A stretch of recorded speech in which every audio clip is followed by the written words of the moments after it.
नमस्कार, आदाब, सत श्री अकाल। अभी कहानियाँ सुना रहा हूँ वो हैं पंचतंत्र की। इससे पहले मैंने 2 बार लाइव किया है, लेकिन 2 लाइव में ऐसा होता है कि वीडियो क्वालिटी थोड़ी कम हो जाती है, तो इस करके मैं इसको प्री रिकॉर्ड करके फिर अपलोड करूँगा। तो इससे पहले मैं 2 कहानी सुना चुका हूँ। अभी ये एक तीसरी कहानी शुरू होती है। इसमें पिंगलक पिंग पिंगलक जो है वो एक शेर का नाम है। शेर यानी जंगल का राजा। और दमनक जो हैं वो उसका एक चतुर साथी है जो उसकी निकट जाने के लिए प्रयत्न कर रहा है, उसका भरोसा जीतने के लिए। तो पिंगलक एक बैल से डरा हुआ है। उसको ये पता नहीं है ये बैल है क्या है, उसकी गर्जना से डरा हुआ है, क्योंकि जब कोई जानवर हष्ट पुष्ट होता है तो उसकी आवाज़ दमदार हो जाती है, इस करके। तो अभी जो वो कहानी सुनाता है दमनक, तो वो कुछ इस तरह से है। उस कहानी का नाम है ढोल की पोल। तो गुमायूं नाम का एक गीदड़ एक बार भूखा प्यासा जंगल में घूम रहा था। घूमते घूमते वह एक युद्ध भूमि में पहुंच गया। वहां 2 सेनाओं में युद्ध होकर शांत हो गया था, किंतु एक ढोल अभी तक वहीं पड़ा था। उस ढोल पर इधर उधर लगी बैलों की शाखाएं हवा से हिलती हुई प्रहार करती थी। उस प्रहार से ढोल में बड़ी जोर की आवाज होती थी। आवाज सुनकर गुमायूं बहुत डर गया। उसने सोचा कि इससे पूर्व कि ये भयानक शब्द वाला जानवर मुझे देखे, मैं यहाँ से भाग जाता हूँ। किंतु दूसरे क्षण उसे याद आया कि भय और आनंद के उद्वेग में उसे सहसा कोई काम नहीं करना चाहिए, पहले भय के कारण की खोज करनी चाहिए। ये सोचकर वह धीरे धीरे उधर चल पड़ा। उधर से शब्द आ रहा था। शब्द के बहुत निकट पहुंचा तो ढोल को देखा। ढोल पर ढोल पर बैलों की शाखाएं चोट कर रही थी। गुमायूं ने स्वयं भी उस पर हाथ मारने शुरू कर दी। ढोल और भी जोर से बज उठा। गीदड़ ने सोचा, ये जानवर तो बहुत सीधा साधा मालूम होता है। इसका शरीर भी बहुत बड़ा है, मांसल भी है। इसे खाने से कई दिनों की भूख मिट जाएगी। इसमें चर्बी, मांस और रक्त खूब होगा। ये सोचकर उसने ढोल के ऊपर लगे हुए चमड़े में दांत गड़ा दिए। चमड़ा बहुत कठोर था। गीदड़ के 2 दांत टूट गए। बड़ी कठिनाई से ढोल में एक छिद्र हुआ। उस छिद्र को चौड़ा करके गुमायूं गीदड़ जब नगाड़े में घुसा तो ये देखकर बहुत निराश हुआ कि ये तो अंदर से बिल्कुल खाली है। उसमें रक्त, मांस, मज्जा थे ही नहीं। इसलिए मैं कहता हूं कि शब्द मात्र से डरना उचित नहीं है। पिंगलक ने कहा, मेरे सभी साथी उस आवाज से डरकर जंगल से भागने की योजना बना रहे हैं। उन्हें किस तरह धीरज बनाऊं? दमनक ने कहा, इसमें इनका क्या दोष? सेवक तो स्वामी का ही अनुसरण करते हैं। जैसा स्वामी होगा वैसा ही उसके सेवक होंगे। यही संसार की रीति है। आप आप कुछ काल धीरज रखें, कुछ काल यानी कुछ समय के लिए धीरज रखें, साहस से काम लें। मैं शीघ्र ही इस शब्द का स्वरूप देखकर आऊंगा। पिंगलक ने कहा, तू वहां जाने का साहस कैसे करेगा?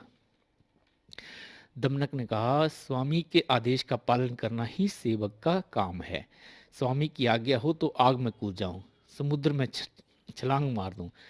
पिंगलक ने कहा, दमनक जाओ, इस शब्द का पता लगाओ, तुम्हारा मार्ग कल्याणकारी हो, यही मेरा आशीर्वाद है। तब दमनक पिंगलक को प्रणाम प्रणाम करके संजीवक के शब्द की ध्वनि का लक्ष्य बांधकर उसी दिशा में चल दिया। दमनक के जाने के बाद पिंगलक ने सोचा, ये बात अच्छी नहीं हुई कि मैंने दमनक का विश्वास करके उसके सामने अपने मन का भेद खोल दिया। कहीं वह उसका लाभ उठाकर दूसरे पक्ष से न मिल जाए और मुझ पर आक्रमण करने के लिए उकसा दे, तो बुरा होगा। मुझे दमनक का भरोसा नहीं करना चाहिए था। वह पदच्युत है। पदच्युत यानी उसको निकाला गया है, टर्मिनेट किया गया। उसका पिता मेरा प्रधानमंत्री था। एक बार सम्मानित होकर अपमानित हुए सेवक विश्वास पात्र नहीं होते। बेस पर अपमान का बदला लेने का अवसर खोजते रहते हैं। इसलिए किसी दूसरे स्थान पर जाकर ही दमनक की प्रतीक्षा करता हूँ। ये सोचकर वह दमनक की राह देखता हुआ दूसरे स्थान पर अकेला ही चला गया। तो इसमें भी एक सीख है। दमनक जब संजीवक के शब्द का अनुकरण करता हुआ, मतलब होते हैं ना कि आवाज़ सुनते सुनते चलता हुआ उसके पास पहुंचा, तो ये देखकर उसे प्रसन्नता हुई कि वह कोई भयंकर जानवर नहीं बल्कि सीधा साधा बैल है। उसने सोचा अब मैं संदीप विप्रा की कूटनीति से पिंगलक को अवश्य अपने वश में कर लूंगा। होता होता ना कि दोस्ती करके एक दूसरे मतलब मोह लेना और फिर अपने वश में कर लेना। आप पर आपत्तिग्रस्त राजा ही मंत्रियों के वश में होते हैं। ये सोचकर वह पिंगलक से मिलने के लिए वापस चल दिया। पिंगलक ने उसे अकेले आता देख उसके दिल में धीरज बांधा। उसने कहा, दमनक, वह जानवर देखा तुमने? दमनक ने कहा, आपकी दया से देख लिया स्वामी। पिंगलक ने कहा, सचमुच? दिमनक ने दमनक ने कहा, स्वामी के सामने असत्य नहीं बोल सकता मैं। आपको तो मैं देवता की तरफ पूजा करता हूँ, आपसे झूठ कैसे बोल सकूंगा? पिंगलक ने कहा, संभव है तूने देखा हो, इसमें विस्मय क्या है? और इसमें भी आश्चर्य नहीं कि उसने तुझे मारा नहीं। महान व्यक्ति महान शत्रु पर ही अपना पराक्रम दिखाते हैं, दीन और तुच्छ जानवर पर नहीं। आ, सही बोला, सही बोला, सही बोला। आंधी का झोंका बड़े वृक्षों को ही गिराता है, घास पात को नहीं। दमनक ने कहा, मैं दीन ही सही, किंतु आपकी आज्ञा हो तो मैं उस महान पशु को भी आपका दीन सेवक बना दूं। पिंगलक ने लंबी सांस खींचते हुए कहा, वह कैसे होगा? दमनक बोला, बुद्धि के बल से सब कुछ हो सकता है स्वामी। जो काम बड़े बड़े हथियार नहीं कर सकते, वह छोटी सी बुद्धि कर देती है। पिंगलक ने कहा कि यदि यही बात है तो मैं तुझे आज से अपना प्रधानमंत्री बनाता हूँ। आज से मेरे राज्य के इनाम बांटने और दंड देने के काम तेरे अधीन होंगे। पिंगलक से ये आश्वासन पाने के बाद दमनक संजीवक के पास जाकर अकड़ता हुआ बोला, अरे दुष्ट बैल, मेरा स्वामी पिंगलक तुझे बुला रहा है। तू यहाँ नदी के किनारे व्यर्थ ही हुंकार क्यों करता है? संजीवक ने कहा, ये पिंगलक कौन है? दमनक बोला, अरे पिंगलक को नहीं जानता? थोड़ी देर ठहर, मैं तो उसकी शक्ति को जान जाएगा। जंगल के सब जानवरों का स्वामी पिंगलक शेर यहाँ वृत्त की छाया में बैठा है। ये सुनकर संजीवक के प्राण सूख गए। दमनक के सामने गिड़गिड़ाता हुआ बोला, मित्र, तू सज्जन प्रतीत होता है। यदि मुझे वहां ले जाना चाहता है तो पहले स्वामी से मेरे लिए अभय वचन ले ले, तभी मैं तेरे साथ चलूंगा। दमनक ने कहा, तेरा कहना सच है मित्र, तू यहीं बैठ, मैं अभय वचन लेकर अभी आता हूँ। अभय वचन यानी एक तरह का सिक्योरिटी का भाव, कि अगर सामने आ जाए तो मारे ना। तब दमनक पिंगलक के पास जाकर बोला, स्वामी, वह कोई साधारण जीव नहीं है, वह तो भगवान का वाहन बैल है। भगवान का बैल समझ लो कि शंकर का बैल बता दिया उसने। मेरे पूछने पर उसने मुझे बतलाया कि उसे भगवान ने प्रसन्न होकर यमुना तट की हरी भरी घास खाने को यहाँ भेजा है। वह तो कहता है कि भगवान ने उसे यहाँ सारा वन खेलने और चरने को सौंप दिया है।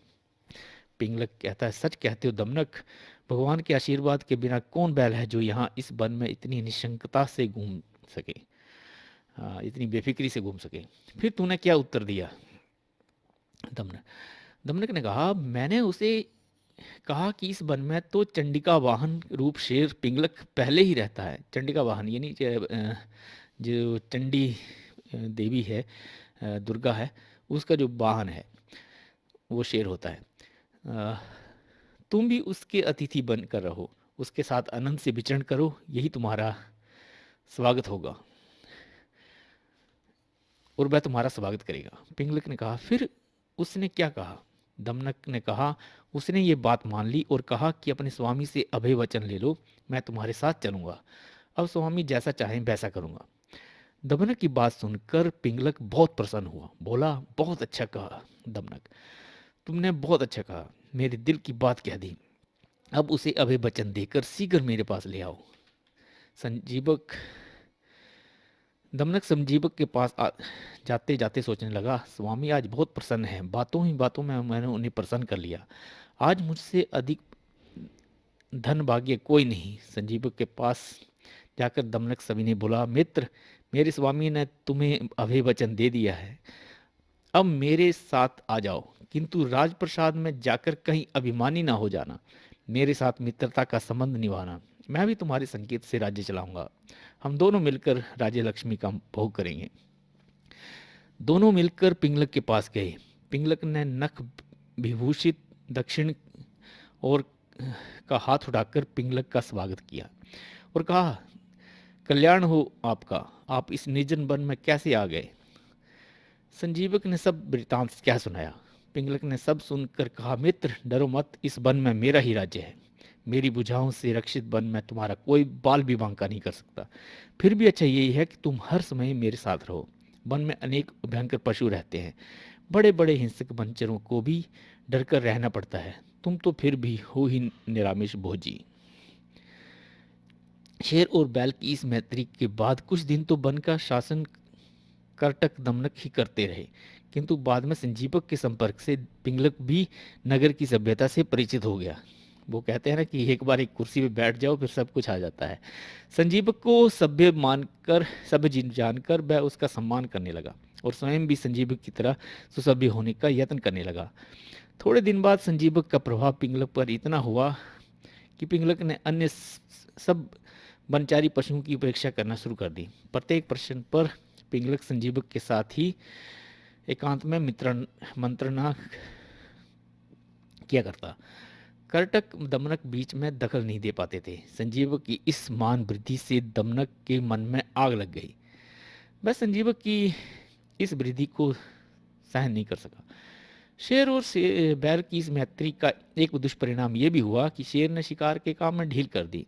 करटक दमनक शेर से बचा हुआ मांस खाकर ही जीते थे।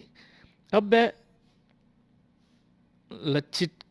लचिस्ट का मांस भी बहुत कम हो गया। जो बचा कुचा मांस वो भी अब मिलना बंद हो गया। करटक दमनक इससे भूखे रहने लगे। तब वे दोनों इसका उपाय सोचने लगे। दमनक बोला, करटक भाई ये तो अनर्थ हो गया। शेर की दृष्टि में महत्व पाने के लिए ही तो मैंने ये प्रपंच रचा था।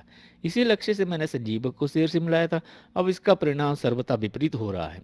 संजीवक को पाकर स्वामी ने हमें बिल्कुल भुला दिया है। हम ही क्या, सारे वंचरों को उसने भुला दिया है, यहाँ तक कि अपना काम भी वह भूल गया है। करटक ने कहा, किंतु इसमें भूल किसकी है? तूने ही दोनों की भेंट कराई थी।